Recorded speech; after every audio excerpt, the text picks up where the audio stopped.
Take your seat please माननीय सदस्य।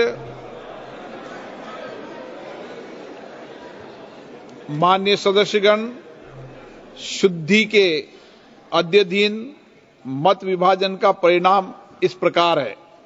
पक्ष में 288, विपक्ष में 232।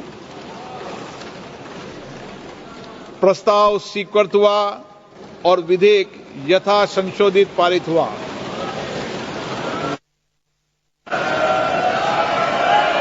लॉबी खोल दी है माननीय सदस्य, लॉबी खोल दी है, लॉबी क्लियर कर दी है।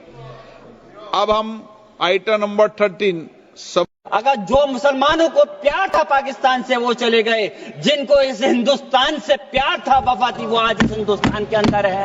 हम इस देश के दुश्मन नहीं, हम इस देश में नौकर भी नहीं है, हम इस देश के मालिक हैं और हम चाहते हैं कि सब लोग मिलकर के, सारे धर्मों के लोग मिलकर के इस देश की तरक्की की बात करें। मैं पूछना चाहता हूं, में जाइए जिसको ग्रीवेंसीज है इधर और साइड से, और अदालत न्याय करेगी। न्याय के लिए तो अदालतें बनी है। और मान्यवर, यहां एक सदस्य ने तो कह दिया, एक सदस्य ने कह दिया माइनॉरिटी इस कानून को स्वीकार नहीं करेगी। क्या धमकाना चाहते हो भाई? संसद का कानून है, सबको स्वीकार करना पड़ेगा। स्वीकार नहीं करेंगे मतलब क्या है?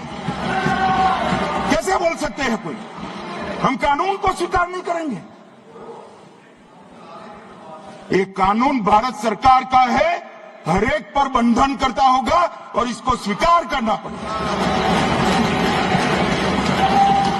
मान्यवर, ये हमने तो खैर वक्फ को छेड़खानी नहीं की, वक्फ बोर्ड और वक्फ परिषद के अंदर बदलाव किया है।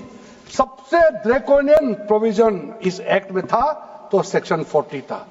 सेक्शन 40 के तहत वक्फ बोर्ड, आप लोग बार बार कहते हैं ना, ये ऐसा नहीं है, ऐसा ही है। सेक्शन 40 में किसी भी जमीन को आप वक्फ प्रॉपर्टी डिक्लेयर कर देता था, वो प्रॉपर्टी को हमने हटा दिया है। वो कोई भी जमीन को वक्फ प्रॉपर्टी डिक्लेयर करके फिर किसी गरीब के लिए नहीं करना है। वो लोग, कुछ लोग, चंद लोग अपने के लिए, अपने फायदा के लिए इस्तेमाल, प्रॉपर्टी फेडरलिज्म के खिलाफ है, इतना रूल बना रहे। और आखिर में सर, मैं आपको बताना चाह रहा हूं स्पीकर साहब, ये बिल का मकसद सिर्फ मुसलमानों को जलील और रुस्वा करना है, मुसलमानों को दूसरे दर्जे का शहरी बनाने का इनका मकसद है।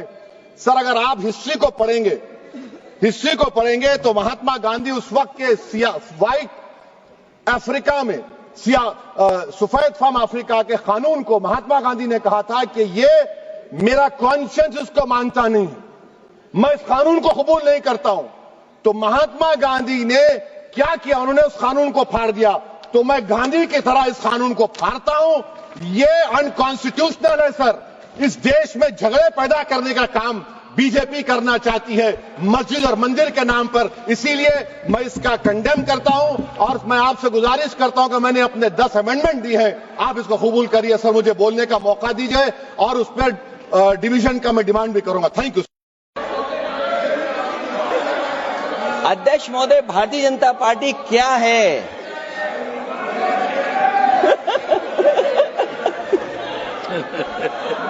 जी, मैं अखिलेश जी ने बहुत हंसते हंसते कहा है, इसको हंसते हंसते जवाब देना। इस सामने जितनी पार्टियां हैं उनका राष्ट्रीय अध्यक्ष उन 5 लोगों को ही चुनना है परिवार के। हमें माननीय अध्यक्ष जी करोड़ों सदस्यों में से 12-13 करोड़ सदस्य प्रक्रिया कर कर चुनना है तो देर लगती है। आपके यहां जरा भी देर नहीं लगेगी। मैं कह देता हूं अभी 25 साल तक आप अध्यक्ष हो जाओ, नहीं बदल सकता।